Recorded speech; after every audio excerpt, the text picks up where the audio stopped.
Did you get that? Did you get that? Did you get that? Welcome to Mission Forward.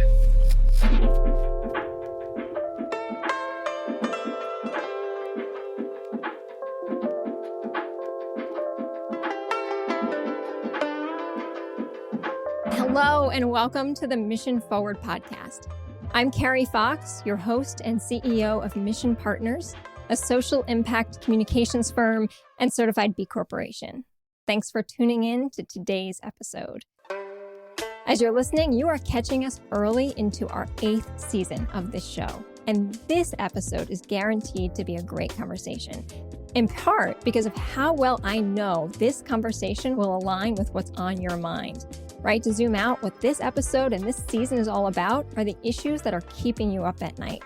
And I know we're going to get into some good topics here with Dr. John Izzo. Now, I'm going to tell you more about him in just a moment, but I will preview with you that this conversation feels very much in line with some others we've had in recent episodes, like Carol Cohn, as we talked about the Purpose Collaborative and her focus on purpose, and Dan Buettner, the National Geographic explorer, how he talked about our bigger purpose in life and how we show up fully and living into that purpose in life.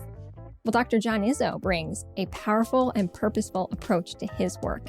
I've had a chance to see that up close as we are both members of that Purpose Collaborative, and I'm really looking forward to hearing from him today.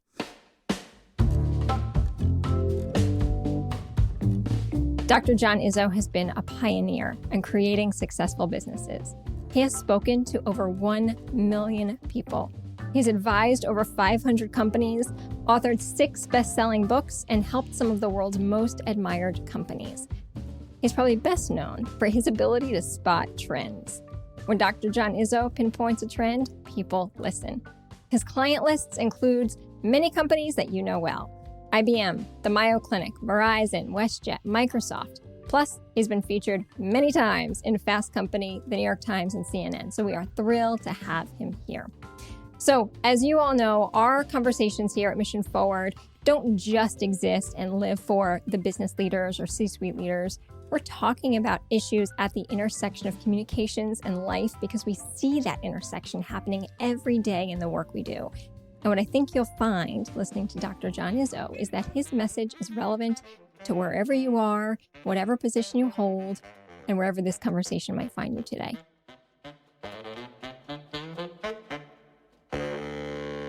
Dr. John Izzo, thank you for joining us on the Mission Forward podcast. Carrie, thanks you. Great to be here, and thanks for your good work. So I would love you to get us started with a story. I suspect we'll talk about stories a little bit today, but tell us a little bit about your story. Well, one of the things that always interests me about other people is what is it that caused them, drove them, the confluence of rivers that made them devote their life to whatever they wound up devoting their life to. And I think that for myself, I have to go back to a young boy growing up in New York City. His mother was only 20 years old when she got pregnant and had to get married.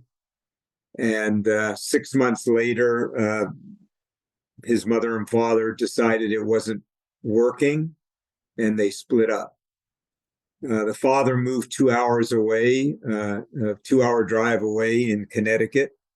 And that young boy did not see his father again for those next 8 years until one day he was playing in the street and his mother called him into the house, said, "I've got some news for you. Your father died today." And that father was actually not a living human being to that young boy. It was just one picture of him in his Navy uniform.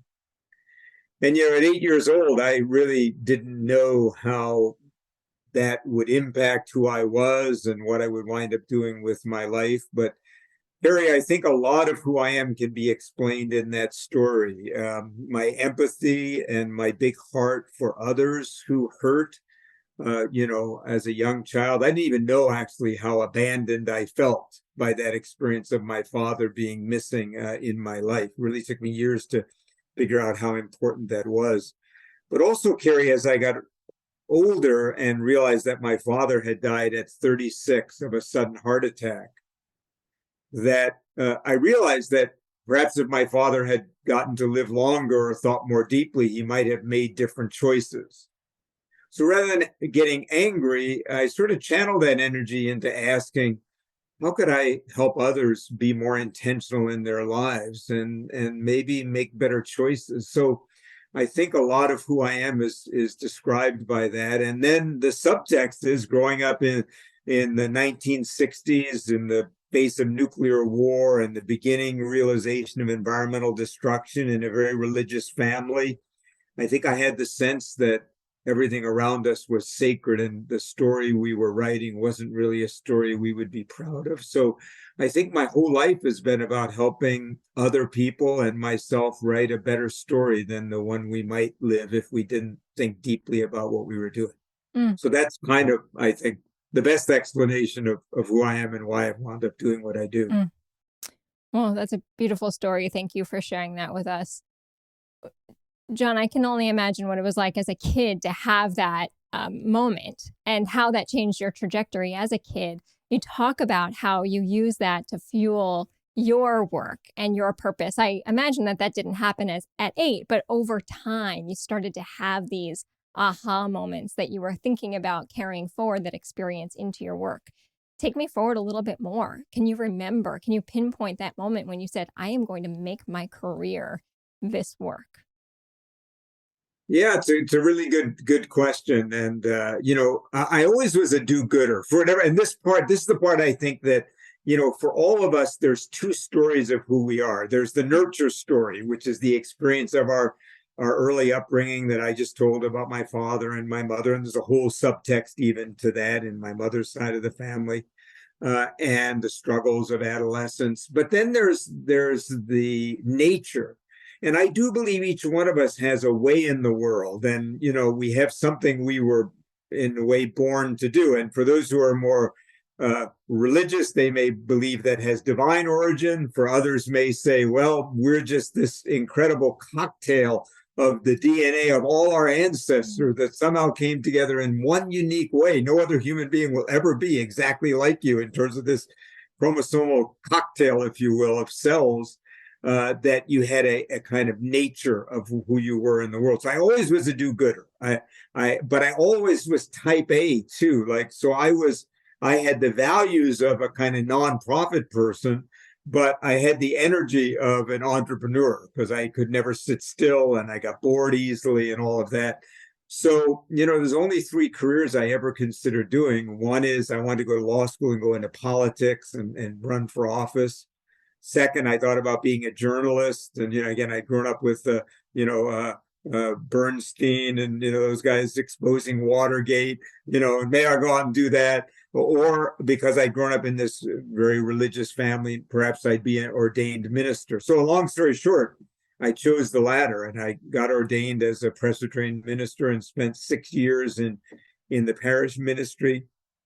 And there was actually a moment, I think, that wound up launching me to what I wound up doing now for most of my life, which is I was a young minister in Youngstown, Ohio, when all the steel mills were closing down. Remember the Rust Belt in those days.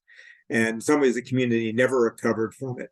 And there was one elder in my church, his name was Hollis. And Hollis was probably 55, and I was maybe 24 or 25 at the time. And you could tell at one time there was a fire of passion inside Hollis. But the lights had gone out. And it took me a while getting to know him that I realized it was the experience he had at work, how he had been treated at work, the loss of dignity in that way that workplace was run. And I saw the impact on him as an individual, but also impact those companies had on the community I was a part of. And a fire was lit in my belly that perhaps work and business didn't have to do that. Maybe it could actually make communities better and make people more noble and more their most authentic, great selves. And Carrie, it took a while for me then to go back and get a Ph.D. in organizational psychology. And then I like to tell people I wound up marrying my three careers. I preach regularly about things I care deeply about. I've been involved in writing books that are almost all journalistic enterprises to tell the story of what's possible. And while I've never run for office, I've been involved in issues that I care about in nonprofits, on boards, and especially around the environment, which is an issue I care deeply about. So I like to say I wound up marrying all three of my careers in the end, which worked for someone who gets bored really easily. That is incredible. And talk about channeling your purpose, right? Seeing it and feeling it early on and finding a way to carry that forward. There's so many times I have conversations with folks who are in their 40s, 50s, 60s saying, I don't know that I have figured out what I'm supposed to do here yet. And I feel very blessed that I did find that. And I think I found that pretty early in my life, similar to you, right? By the time I was in my 20s, I knew deeply what I wanted to do. Didn't exactly know how I was going to do it, but I knew I needed to make an impact in the world. And I was going to use my superpower as communications to do that. But for so many folks, we're still looking for that purpose. That can be difficult. Yeah, just on that, I think that it always looks easier in retrospect. So people might listen to you or I and go, oh, look, it was so easy for them, but there were so many moments of doubt and confusion about exactly how to do it. And, and it's never too late to discover that. I just I'm involved in an organization called the Elders Action Network that's dedicated to really activating this generation of elders, the 55 pluses, to be engaged in creating a sustainable, regenerative society. And I was just talking to a woman who was a very successful lawyer for almost 40 years. And then she finally let it go. And only now she's actually doing the things she's incredibly passionate about. And only now in her, late 60s, mid to late 60s, did she discover it. And yet now she's got this whole new life that has emerged for her. So anyone who's listening, it's never too late to figure it out, right. Even if you get hijacked by your own choosing into something that doesn't feel quite right. Right. Well, I'm hearing you talk about generations and the work that you're doing through the Elders Network. I also see that incredible book sitting behind you right now, Purpose Revolution, and how much of your work is actually thinking about the work of generational change, right? So the work you're doing with elders, thinking about how we create and leave behind our greatest legacy and impact, but also the impact that younger generations are having on the workforce and what we see as norms in the workplace. Tell me a little bit about that too. Yeah. So first, almost every generation of human beings believe they're living in the moment, of change, of inflection. But I think it's fair to say that we're living in one of the critical moments of human evolution, a moment when, as Carl Sagan said, the popular astronomer before he died, where in the next 50 or 60 years, we could either blow ourselves up or destroy the environment beyond repair, at least in terms of human lifetime meaning. And so we are and we see it all over the world, the deterioration of democracy, the rise of totalitarianism, the growing inequity between the rich and the poor. There's a tension building in the world right now. And the real question for this generation of humans who are alive is, are we going to set humanity on a regenerative or a degenerative path for the next generations? And I think, Carrie, in my mind, one of the things that all of us care about is our legacy. In fact, I do a lot of work with CEOs, and one of the things I've discovered is if you really want to get at the heart of who a CEO is, don't ask them what their goals are. Ask them what they want their legacy to be. After they're gone, not in that seat anymore, what do they want to be true that was their legacy? And I think each one of us, and we experience in our personal lives, grandparents want a legacy of their grandchildren or children doing well in the world. And writ large, I think each one of us knows that we're eventually going to be a black and white picture on the wall. Right. People who used to be in the room. And the only question is, how did we leave the room? And so I spend a lot of my time trying to get leaders to think about how are you going to leave the room of your stakeholders and society and your shareholders? How are you going to, in your life, leave the room for your kids and the people you mentor? And we also are in this moment when I think the younger generation senses the story that we've been telling is not working. And the older generation has a choice to either simply relax and savor the world and say, sorry, we did this, or to join with young people to say, let's write a different story. And I'm an optimist. I believe we have a chance now to write a different story. But this is a really important moment in human history where I think a lot will be determined, at least for the next several hundred years.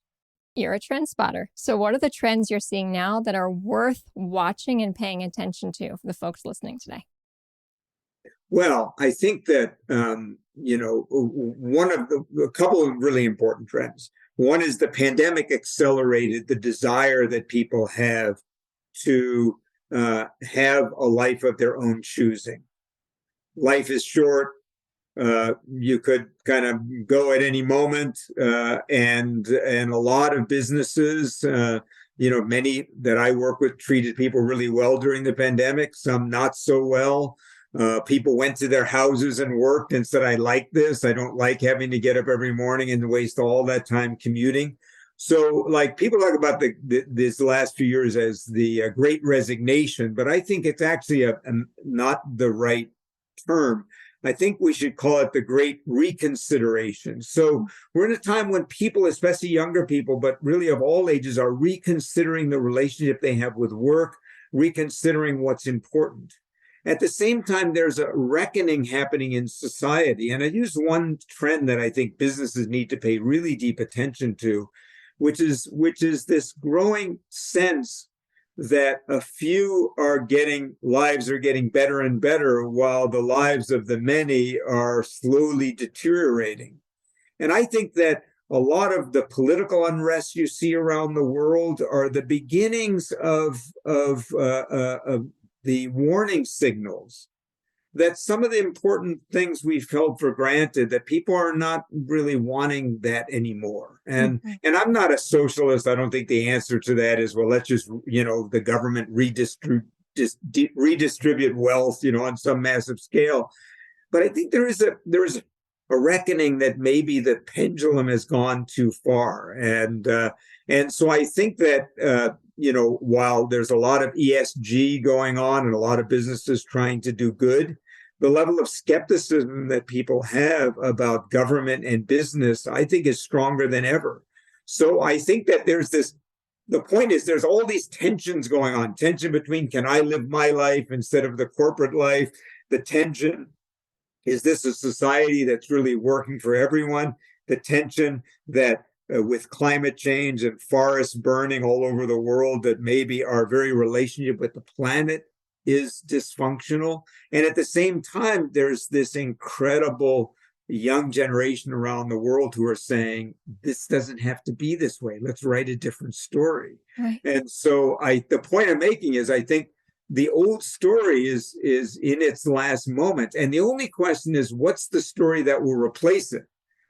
So one way is it could move to a kind of authoritarian, deteriorating society realm, or we might imagine something new, something more beautiful. And I think that the organizations and people who are trying to imagine that is really important, because I don't think we know what it is yet. We just know what we're doing isn't really quite working. Right. We had someone on not too long ago from the Theater Lab, and which is a longtime client of ours, and they do incredible work where they help act out people's life stories on stage. And they've got this great line, John, where they say, when you write the story, you have the power to change the ending. And I'm thinking about that as I'm listening to you, that it is in our power. It's in any one of our power to decide what we will and will not do today, what actions we will take and what actions we won't, what we will leave behind and what we will choose not to. But that so much of that is, in fact, in our power. And when we're having these questions around where power exists and at what level power exists, I think we often forget how much we actually have. Any one of us. Yeah, we do. Each one of us, there's a sign right here in my office. I trust the next chapter because I know who the author is. And so each one of us is the author of our own life. And it begins by just the choice I'm going to make today. Regardless of whatever choices you've made at another point in your life, today you have the opportunity to realize I'm the author of my life, no matter what has led me to this moment. And how would I choose to spend this day if I were to really focus on the things that truly matter to me? And I think imagination is so important, first in our own lives, to just imagine what we want, to imagine what's possible, and then to hold that image in front of us. And I think even as a society, we have that same challenge, that I think we spend too much time talking about what's not working and not enough time talking about what might we imagine it would look like if it worked. Because once you have a vision, an imagination of what you want, then something becomes possible. But that's hard work. But it starts, Robert Greenleaf, who wrote The Servant as Leader, said for something great to happen, there must be a great dream. He said the dream is never enough, but the dream must be there first. So it's as true in our personal lives as in our corporate lives, as in our societal lives. The dream is never enough, but without a dream, an imagination of what you want, that's what gets you up in the morning. Right. Willing to do the hard work that comes after you have a nice dream. Right. You are sparking every one of my senses right now as I listen to you talk about your work and your direction, and having me think back to something else too. Not too long ago, I was having a conversation with my husband, and we were talking about words that exist in certain cultures and don't exist in others. And we were talking about how in Japan, there is a word that means death by overwork, because it is so common, in fact, for people to die as a result of work burnout.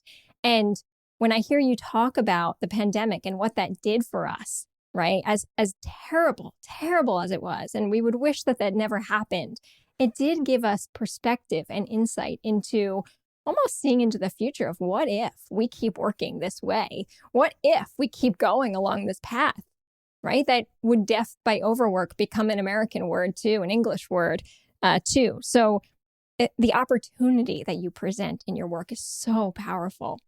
And I'm curious, as we're coming to the end here, if there's another story or something's on your mind today as you are inviting leaders to think about where they are in their work and where they might be able to go to take this path forward, what you might leave this audience with.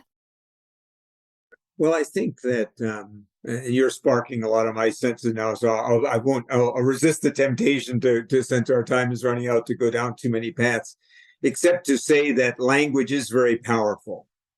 And we can't really go to a place we don't have a language for, right? So we may need new words, right, to create new words for ourselves, positive and optimistic words.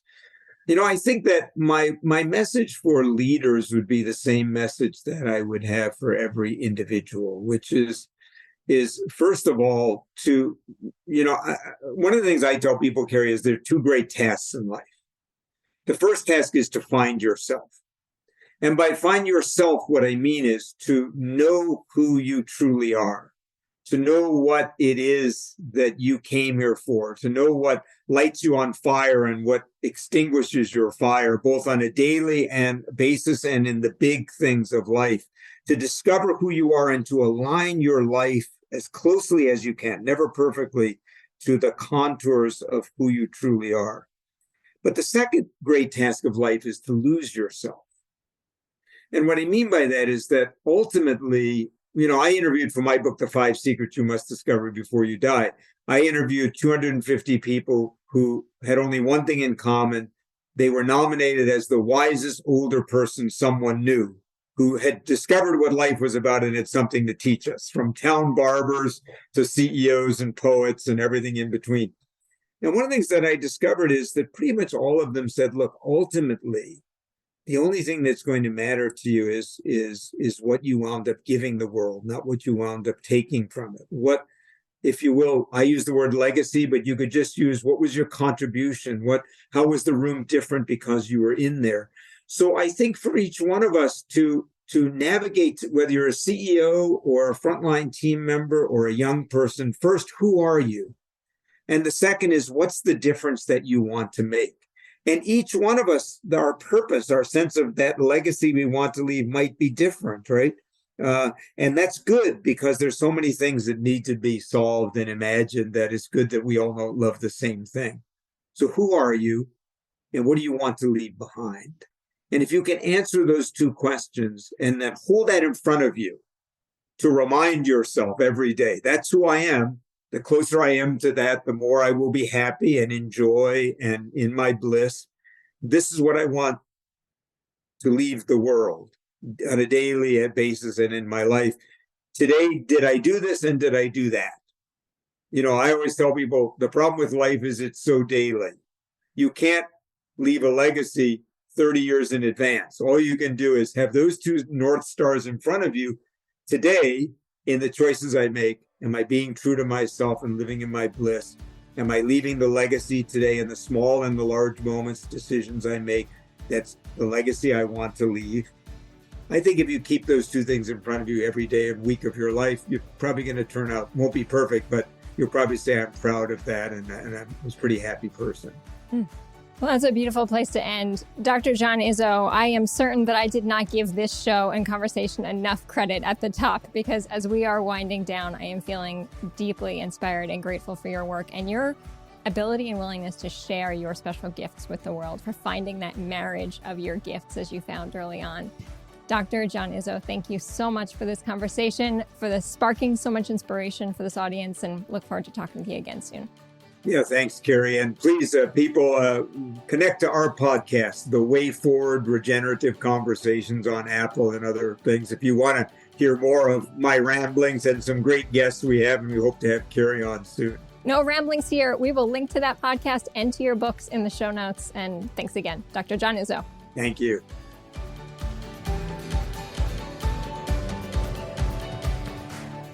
And that brings us to the end of this episode of Mission Forward. Thanks for tuning in today. If you are stewing on what we discussed here today, or if you heard something that's going to stick with you, drop me a line at Carrie@mission.partners and let me know what's got you thinking. And if you have thoughts for where we should go in future shows, I would love to hear that too. Mission Forward is produced with the support of Sadie Lockhart in association with the True Story team. Engineering by Pete Wright. If your podcast app allows for ratings and reviews, I hope you will consider doing just that for this show. But the best thing you can do to support Mission Forward is simply to share the show with a friend or colleague. Thanks for your support, and we'll see you next time.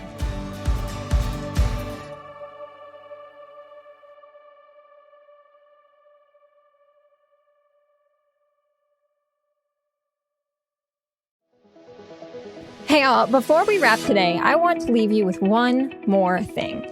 I've been doing this communications work for more than 20 years now, and I have worked with and learned from hundreds of purpose-driven professionals. A few years back, I started to reflect on what they all have in common. And what I can tell you is that the most effective social impact leaders all share a set of essential characteristics. They lead with care, courage, and clarity, even in the most complex of times. My new book, More Than Words, Communications Practices of Courageous Leaders, is designed to help you build your skills as a communicator, and it can help you realize your power as a social impact leader. Whether you're trying to drive an organization to more equitable outcomes, or you're thinking about the role you individually play on a team, this book can be your guide. So grab your copy today at missionforward.us/morethanwords, or wherever you buy books. And thanks.